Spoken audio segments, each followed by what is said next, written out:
Hello everyone and welcome to Action RPG Build Guide Edition. Today I'm ready to drop on you my brand new melee lightning swipe Werebear. As always, I will cover every single facet of the build. Everything is timestamped in the description below if you need to bounce around. Let's not waste any time and jump right into this. Starting off with some gameplay. Now what I'm showing you right now is 764 corruption, and this is going to be the corruption number through the gameplay and the boss fights.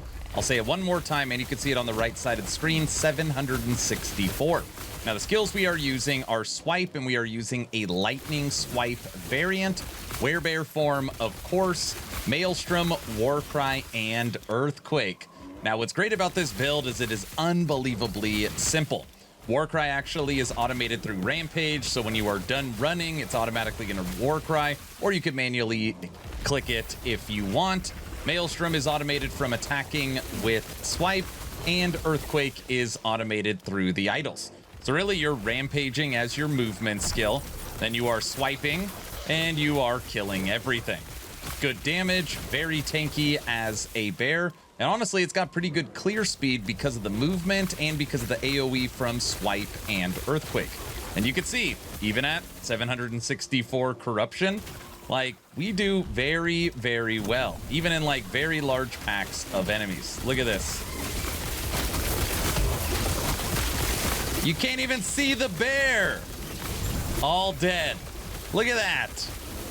It just shows that this build can actually go a lot higher. Let me show you some boss single targets. Spirits of Fire, again, 764 corruption. You can see for the most part we can just face tank their attacks. Don't really need to bounce around that much. And they are, get out of here, dead. Now what about the Harbinger for the Spirits of Fire? Obviously this is a much tougher fight, 764 corruption. And on here you do need to dodge a little bit, like that hit could have killed us. But for the most part, you don't have to dodge too much. And you will see here, melee range. Tear him up! It's the Harbinger of Ash. You'll see the stun chance. We keep knocking him out of his attacks. Dead. Of course, everybody's favorite fight, good old Aberoth. And I actually think the Harbinger might be tougher than Aberoth at this point, but I will show you the Aberoth kill. And again, what's great about this build is it's got a lot of stun chance as well. So sometimes you could knock the bosses off of their attack patterns. We're going to see if we could do that with Aberoth right there. So you notice we didn't have to deal with the slam, which is great. And Aberoth, sir, you are dead. Let me show you how to recreate this build. So now let's break down the skills, starting with the Druid transform, of course, Werebear. And I'll try and point you in the right direction on what nodes you want to take first. First thing you want to do is come up and over and unlock the Storm node. This is how you are going to automate Maelstrom. Without this node, literally this skill will not work. You'll get a little bit of Rage Leech, and you're going to be tanky because of the Endurance and Endurance threshold. Next thing you want to do is come down here and throw a couple of points into Invigoration, which is going to maintain your Werebear form. Next thing you want to do is you want to come down and to the right. This is going to automate Warcry so that when you rampage, as long as the skill is off cooldown, it will automate. So your movement skill, you come out, you Warcry, and you're just swiping. It feels really, really good to play. The remaining points should come down here into Insatiable, which is going to give you a global critical strike chance. You don't care about the crit chance for Maul and Rampage. You care about the global crit. Moving on to Earthquake. First thing you want to do is come down here, and you're going to boost the multiplicative damage for Aftershocks, and you're going to boost the area for Aftershocks. You're then going to come down, up, and over, again, boost the area of Aftershocks, and get multiplicative damage of 75% against chilled enemies, and all the enemies will be chilled because of Warcry. I'll explain in a second. The final points you do is come down here, and you're going to boost the stun chance of the Aftershocks. Like you saw in the gameplay portion, we have a ton of stun on this build. Moving over to Warcry. First thing you want to do is come up and over and get Shallow Breath. This is going to give it a 5-second cooldown so that Rampage can use it more often. You're then going to come down and get Berserker. This is going to boost your damage, but more importantly, your attack speed. You're then going to come up and to the left here and get Bringer of Winter. We don't really care about a cold build. What we do care about is 100% critical strike chance, and more importantly, chill chance at 100%, because again, that chill chance is going to ensure that the Earthquake's Aftershocks always get that 75% multiplicative damage. Lastly, you're going to come up and boost the crit chance and get Cleanse. Moving over to Maelstrom. Maelstrom, first thing you want to do is come up and over on this tree, which is every single Maelstrom build. You're going to unlock Frenzy and Haste. You're then going to come down and you're going to get multiplicative damage for physical based upon the stack and more slow chance. And you're going to get, again, more stun. In this build, if you have enough attack speed, you can get 10, even 15 stacks of Maelstrom, which is going to give you hundreds of stun chance, which is great. You're then going to come down here and get health per stack and give yourself a little buffer with area. Last but not least, let's talk about our damage dealer, which is Swipe. And I wish I had 10 or 12 extra points for this skill because there's so much good stuff here. First thing you want to do is come over to the right. This is a lightning build, and we're going to get Wrath of the Wild and Storm. Storm is going to have lightning penetration per attunement, and Wrath of the Wild is going to give you multiplicative damage based upon your shock chance. And for this build, you're always going to have 10 stacks of shock, which is awesome. This with the Ocean Ring is going to give you 40% more damage to your skill. You're then going to come down here and you're going to stack Aspect of the Panther. Aspect of the Panther, you're going to have 7 total stacks. It's going to give you more attack speed. It's going to give you health regen.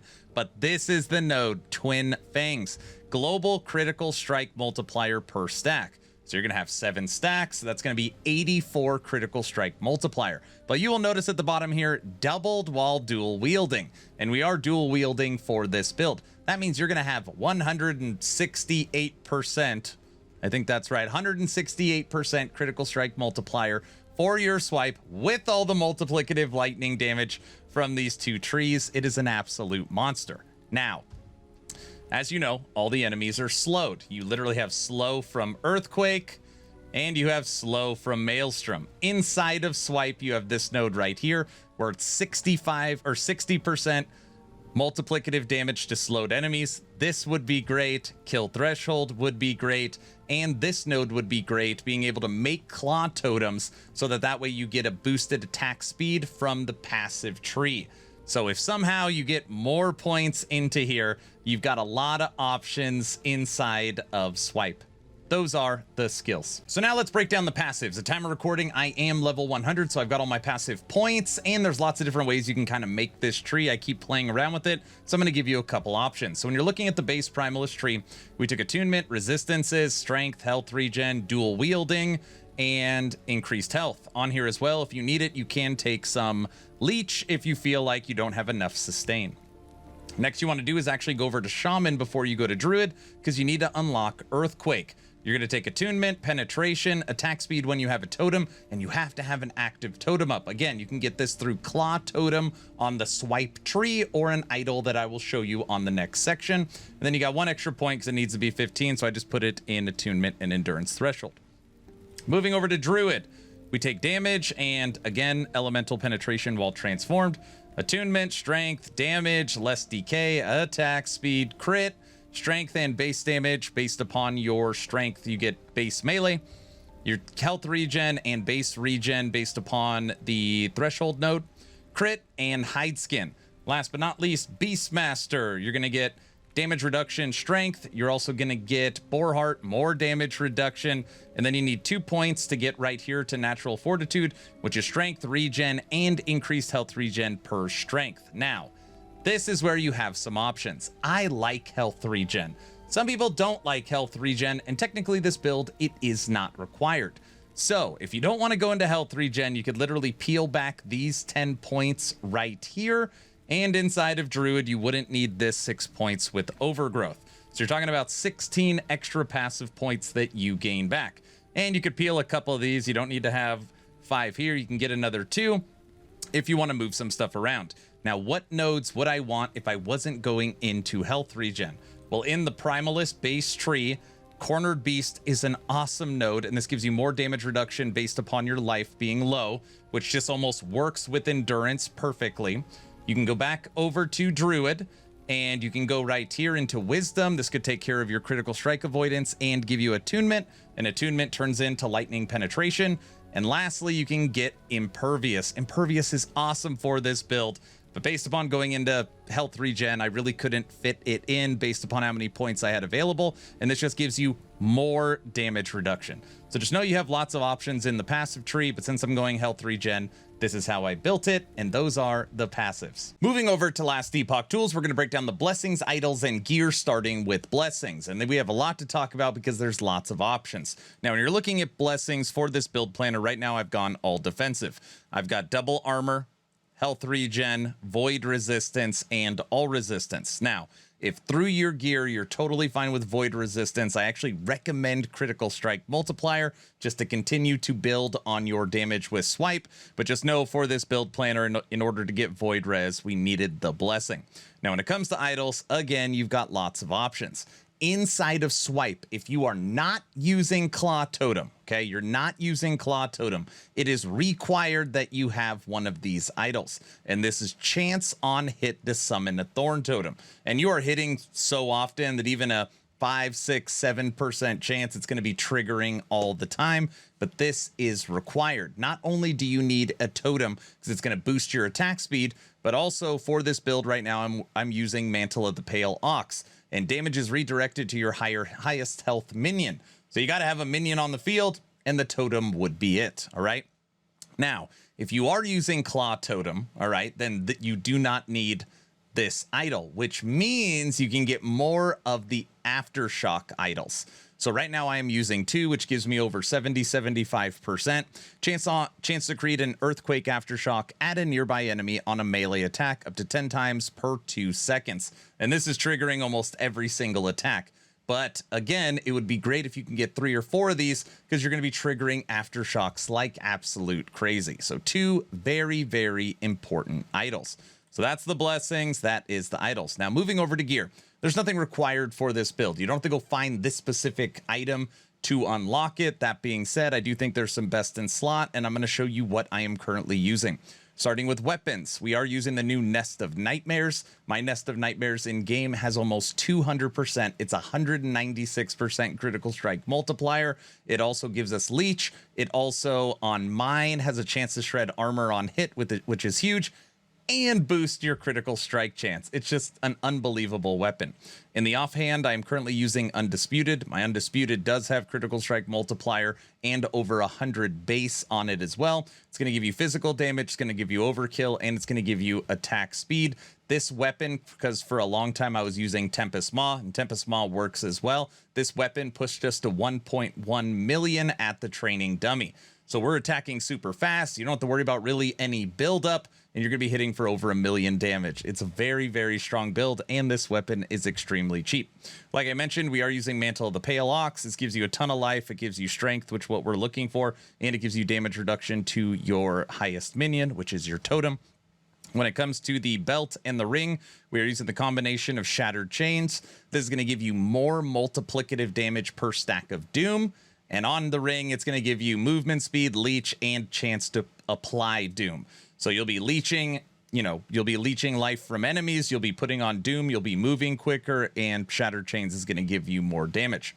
I also mentioned earlier in the video we're using the Ocean Ring. This is going to help you maintain shock. It's gonna give you damage reduction per chilled enemies. All enemies will be chilled.